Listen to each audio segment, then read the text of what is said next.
তো যখন কোরআন আসলো, কি আসলো? কোরআন আসলো, ইসলাম আসলো, তখন এটা ছড়িয়ে যেতে লাগলো, চতুর্দিকে ছড়িয়ে গেল। ওয়ানারব যারা আরবি ভাষাভাষী না, অনারবি যারা, তারাও ইসলাম গ্রহণ করতে লাগলো, কোরআন পড়তে লাগলো, কোরআন পড়তে লাগলো। এখন ওয়ানারবিরা যখন কোরআন পড়তে লাগলো, আরবি শিখতে লাগলো, এখন ওয়ানারবিরা আরবি কালাম, আরবি জুমলা কোনটা উত্তম কোনটা অনুত্তম এটা জানে। তাদের কাছে আরবি না আরবি সবই সমান। যেমন আরবি যদি বক্তব্য শুনি, একটা কি বলছে যে আরবদের বড় একজন শায়েখের বক্তব্য শুনি আরবি, আর একজন কি মূর্খ অশিক্ষিত রাস্তার লোকের যদি আরবি শুনি, দুজনের আরবি আমাদের কাছে কি মনে হবে? সমান মনে হবে না? যে ও নিয়ে আরবি বলছেন, ই নিয়ে আরবি বলছে, আরবি না আরবি দুটাই কি সমান। কিন্তু আরবরা তো বুঝে যে কোনটা ভালো মানের আরবি আর কোনটা নিম্নমানের আরবি, কিন্তু ওয়ান আরবরা এটা বুঝে না। এই ওয়ান আরবরা যেন বুঝতে পারে যে হ্যাঁ, আরবি যে মধ্যে উন্নত মানের কালাম জুমলা কোনগুলো আর নিম্নমানের কালাম কোনগুলো, এটা যেন ওয়ান আরবরা বুঝতে পারে। এই জন্য ইলমুল বালাগার বিভিন্ন নিয়ম কায়দা কি করা হলো? লেখা হলো। কথা কি বুঝতে পারলাম? বুঝতে পারলাম কি বললাম? যে আরবরা উত্তম কালাম কোনটা, উচ্চাঙ্গের উন্নত মানের কালাম আর নিম্নমানের কালাম, এটা আরবরা দেখলে কি করতে পারে? বুঝতে পারে। কিন্তু ওয়ান আরবরা তো বুঝতে পারে না, তাদের কাছে আরবি না আরবি সবই সমান না। এই ওয়ান আরবরা যেন কি করতে পারে? উত্তম কালাম এবং অনুত্তম কালাম কোনটা, এটার মধ্যে পার্থক্য করতে পারে। কারা? ওয়ান আরবরা। এই জন্য বিভিন্ন নিয়ম কানুন কায়দা রচনা করা হলো, যে এই কায়দাগুলো দিয়ে যে কথাটা তৈরি করা হবে, যে কথাটা বলা হবে, সেটা হলো উন্নত মানের কালাম। আর এই কায়দাগুলো দিয়ে যে কালামটা গঠন করা হবে না, সেটা হলো নিম্নমানের কালাম। কথা কি বুঝতে পারলাম? আচ্ছা, এরপরে এটা একটা কারণ। তাহলে ইলমুল বালাগা কি? ইলমুল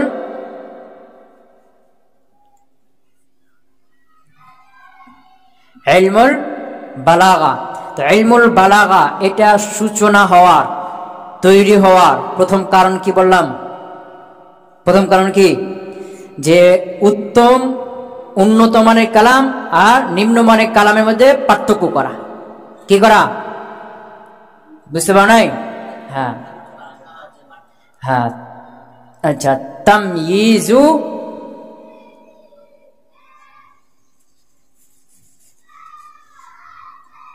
আচ্ছা, আল কালাম আল জাইয়িদ, আল জাইয়িদ মিনাল কালাম আর রাদি। কি? আল কালামুল জাইয়িদ মানে কি? উত্তম কালাম। মিনাল কালাম আর রাদি, রাদি মানে নিম্নমানের কালাম। তাহলে প্রথম কারণটা কি হলো? তাময়িজুল কালামিল জাইয়িদ মিনাল কালামির রাদি। ইলমুল বালাগা সূচনা হওয়ার প্রথম কারণটা কি? আবার বলো। তাময়িজুল কালামিল জাইয়িদ মিনাল কালামির রাদি। উত্তম কালাম, উন্নত মানের কালামকে নিম্নমানের কালাম থেকে আলাদা করার জন্য, আলাদা করা। কি করা? আলাদা। কথা ক্লিয়ার হলো? আচ্ছা, এরপরে 2 নাম্বার কোরআন। কে? কোরআন। কোরআন যে মুজিজা, মানে কোরআন এর বাক্যগুলো সাজানো গোছানো, শব্দ প্রয়োগ এমন উচ্চাঙ্গের, এমন উন্নত মানের, যেরকম উন্নত মানের পৃথিবীর কোন মানুষ আর তৈরি করতে পারবে না। এইটা বোঝানোর জন্য। কি বোঝানোর জন্য?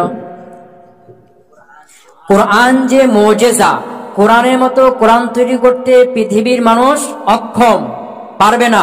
পৃথিবীর যত বড় সাহিত্যিক হোক না কেন, কোরআনের মতো সাজানো গোছানো, কোরআনের মতো শব্দ প্রয়োগ করে কালাম তৈরি করতে পৃথিবীর মানুষ পারবে না।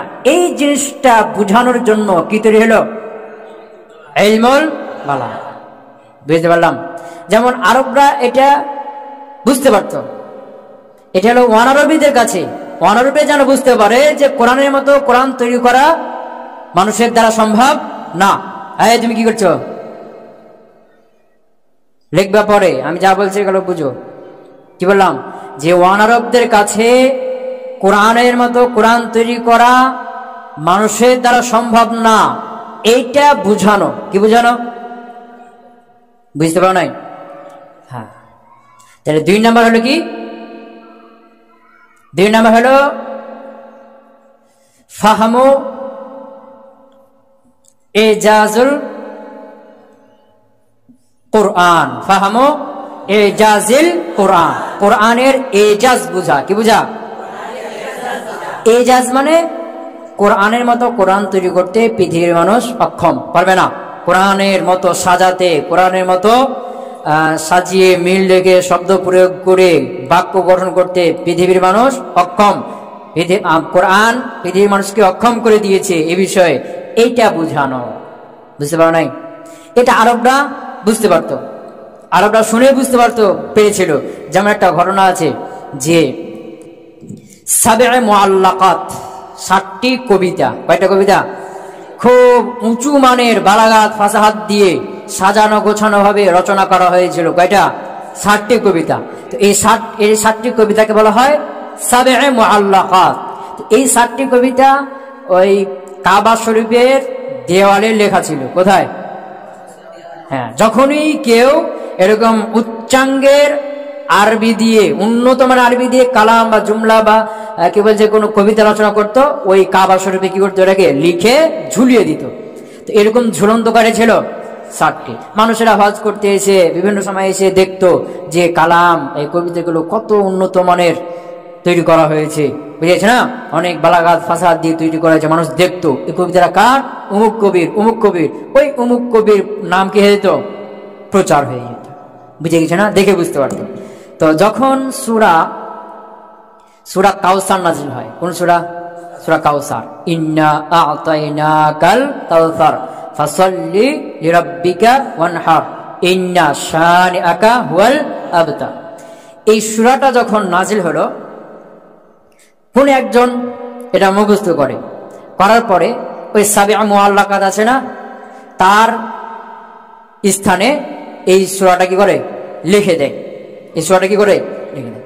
এখন মানুষ এসে এই সূরা কাউসার যখন দেখে, যে কেউ সাধারণ মানুষ এসে দেখে সূরা কাউসার, দেখে এত উন্নত মানের সাজানো গোছানো বালাগাত ফাসাদ দিয়ে এত উন্নত মানের কালাম, এটা কোনো মানুষ তৈরি করতে পারে না। কেউ একজন নিচে লিখে দিল মা হাযা মিন কালামিল বাশার। কি লিখে দিল? মা হাযা মিন কালামিল বাশার। এটা কোনো বাশার, কোনো মানুষের কথা না। কিভাবে বুঝলো? ও বালাগাত ফাসাদ জানতো না। এটা তাদের তবিয়তই ছিল। কি ছিল? তাদের তবিয়ত, জন্মগতই তারা বুঝতো যে এটা কত উন্নত মানের কথা। এত উন্নত মানের কথা মানুষ তৈরি করতে পারে না।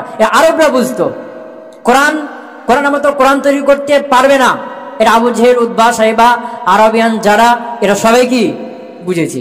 কিন্তু অনারবি যারা, তাদেরকে তো বুঝাইতে হবে নাকি? হ্যাঁ, এই অনারবি যারা, এদেরকে বোঝানোর জন্য তৈরি করা হয়েছে কি? ইলমুল বালাগা। ইলমুল বালাগা এর উৎপন্ন হওয়া, তৈরি হওয়া, সূচনা হওয়ার কারণ কয়টা হলো? প্রথমটা কি?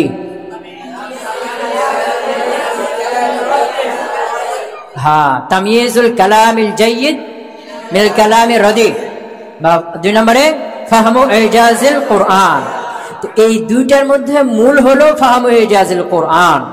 দুইটার মূল কে? এটাই হলো আসল। কারণ কোরআন নাজিল আগে তো আর হয়নি বালাগাত, হয়েছে কি? কোরআন নাজিলের পরে কোরআনের মতো কোরআন তৈরি করতে কেউ পারবে না, এটা বোঝানোর জন্য কি হলো? বুঝতে পারলাম? হ্যাঁ, তাহলে এখন বড় ইলমুল বালাগা সূচনা হওয়ার, উৎপন্ন হওয়ার কারণ কয়টা হলো? প্রথমটা কি? হ্যাঁ, 2 নম্বরে ফাহমু ইজাজিল কোরআন।